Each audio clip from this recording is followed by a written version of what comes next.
This is a very welcome development because this will enhance our air power to a great extent.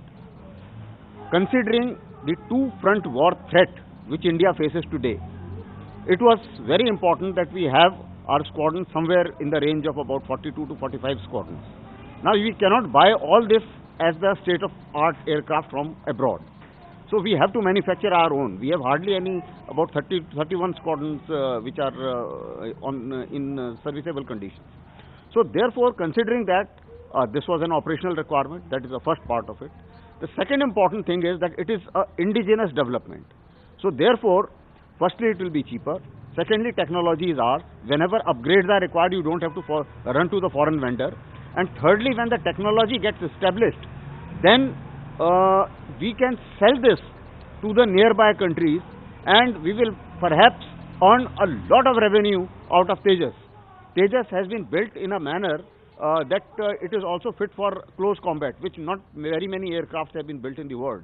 So it has got some very good features which will perhaps help us in ensuring that this becomes an attractive item for the foreign market also. This is something which is certainly very necessary, that we should not consider what is a criminal offence in civil as well as military. We have to keep these two organizations separately. You see, military working is different. Military officers as well as men, we are under Army Act in addition to IPC.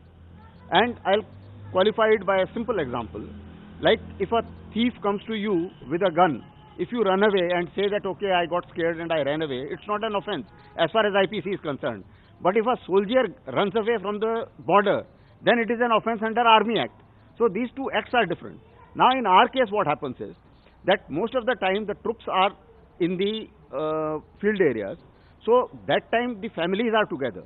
Now when the families are staying and there are some troops which are there to look after them in the rear or something, now this, if their families get involved and this adultery is started and it is given it is decriminalized, then what will happen is that everybody who is in the border will be scared that perhaps my wife may get into this kind of activity. So these conditions, so this can play on the psyche of the man.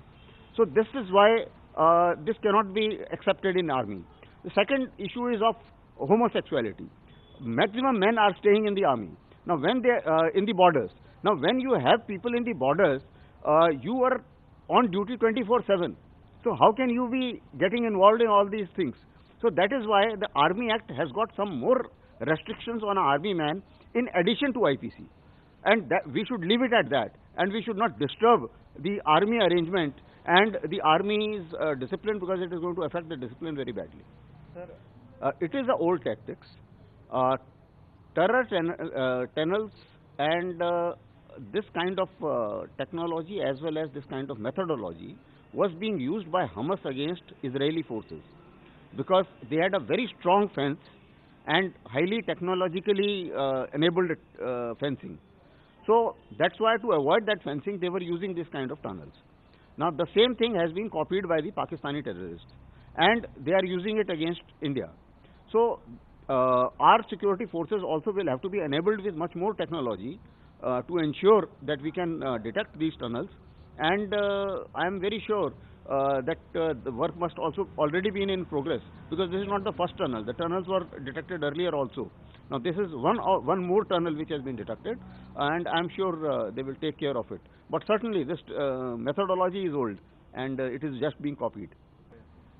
ये बहुत ही महत्वपूर्ण सौदा है, और इस महत्वपूर्ण जो उपलब्धि है इसको हमको इस तरीके से आंकना चाहिए कि अभी हम जानते हैं कि टू फ्रंट वॉर का सिनेरियो बन रहा है। पाकिस्तान और चीन आपस में मिल के भारत को घेरने की कोशिश कर रहे हैं। अब इस हालत में जो हमारी एयरक्राफ्ट की रिक्वायरमेंट है वो तकरीबन 42 से 45 स्क्वाड्रन बन जाती है। हमारे पास 30-31 स्क्वाड्रन है। अभी 2 रफेल की आ भी जाएंगी तो भी इस स्टेज पे नहीं पहुंच सकते। बाहर से खरीदते हैं तो बहुत महंगा पड़ता है, state of the art aircraft. इस हालत में इंडिजिनस एयरक्राफ्ट डेवलपमेंट करने से ये जो हमारी गैप है इसको पूरा किया जा सकता है। दूसरी बात यह है कि क्योंकि ये टेक्नोलॉजी इंडिजिनस टेक्नोलॉजी है, हमारी अपनी टेक्नोलॉजी है, जब इसका अपग्रेड करेंगे तो हमें फॉरेन वेंडर के पास नहीं भागना पड़ेगा और हम अपने आप ही उसको अपग्रेड कर पाएंगे। दूसरी इम्पॉर्टेंट चीज़ है कि इसको टेक्नोलॉजी को हमारी रिक्वायरमेंट के मुताबिक डेवलप किया गया है। इसमें कुछ मिसाइल ऐसी डाली गई हैं जो क्लोज कॉम्बैट में भी इस्तेमाल की जा सकती हैं, वो एक नई चीज़ है। और जब ये टेक्नोलॉजी अच्छे से डेवलप हो जाती है और उसके बाद में जब ये इंडक्ट हो जाते हैं हवाई जहाज, और जब पूरी दुनिया इसको देखती है कि ये कितना अच्छा काम कर रहे हैं, तो ये हमारे लिए फॉरेन एक्सचेंज अर्न करने का भी एक बहुत बड़ा साधन बन सकता है, क्योंकि बाहर की जो देश हैं वो इसको खरीदना चाहेंगे। तो ये एक बहुत ही मेरे विचार से अपनी जो रक्षा सौदे हैं या जो रक्षा मैन्युफैक्चरिंग है उसमें एक बहुत बड़ा कदम है मेरे विचार से। देखिए, टनल टेक्नोलॉजी ये बहुत पुरानी टेक्नोलॉजी है और पहले जो हमस एक ग्रुप है ये इजराइल के खिलाफ इस्तेमाल करता था, क्योंकि उनकी जो फेंसिंग है वो बहुत ही मजबूत फेंसिंग और टेक्नोलॉजिकली बहुत एक्टिव फेंसिंग थी। अब वही चीज़ पाकिस्तानी टेररिस्ट भी इस्तेमाल करना शुरू कर गए हैं। ये सही बात है, क्योंकि अभी हम पकड़ रहे हैं इस टनल को, इसका मतलब हम लोग भी सजग हैं और ये टेक्नोलॉजी का जो है इसका तोड़ भी हमें मालूम है। और इसको जो हमारे बीएसएफ के जवान हैं और जो भी बॉर्डर्स पर जितने भी फोर्सेस हैं वो काफ़ी सजगता से इनको चेक कर रही हैं। जहाँ तक टनल का सवाल है, इससे लिमिटेड इन्फिल्ट्रेशन होता है, बहुत ज़्यादा इन्फिल्ट्रेशन नहीं होता, तो इतनी ज़्यादा चिंता वाली बात नहीं है। ज़्यादा इन्फिल्ट्रेशन अभी भी जो जंगल वाले रूट हैं उनसे ज़्यादा इन्फिल्ट्रेशन के चांसेस होते हैं, क्योंकि वहाँ पर बड़ी तादाद में जा सकते हैं। टनल से तो बहुत धीरे धीरे आदमी गुजर पाता है।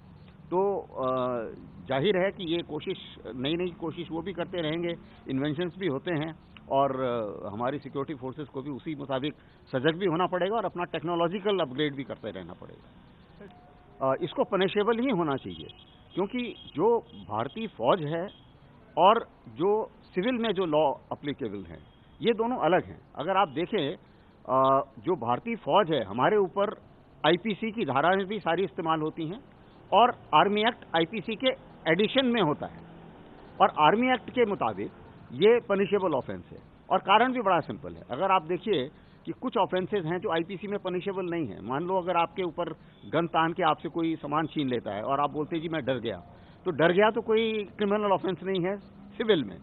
लेकिन अगर फौजी ये बोलता है दुश्मन आ गया कि जी मैं डर गया, तो वो एक क्रिमिनल ऑफेंस माना जाएगा आर्मी एक्ट के मुताबिक, तो आर्मी एक्ट में उसको पनिशमेंट किया जाएगा। तो ये फर्क है दोनों में।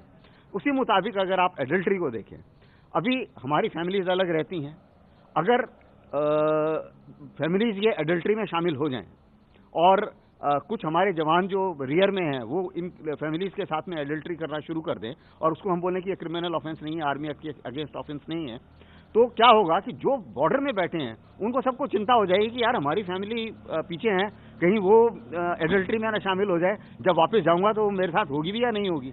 तो ये बहुत खतरे वाली बात है और इससे डिसिप्लिन का फर्क पड़ सकता है। दूसरी चीज़ है जो होमोसेक्सुअलिटी भी सुप्रीम कोर्ट ने डिक्रिमिनलाइज किया है, लेकिन आर्मी में अभी भी इसको हम बढ़ावा नहीं देते, क्योंकि बॉर्डर के ऊपर सारे आदमी हैं। तो उस हालत में और 24/7 की ड्यूटी है, आप कोई चांस तो ले नहीं सकते दुश्मन के साथ। तो उस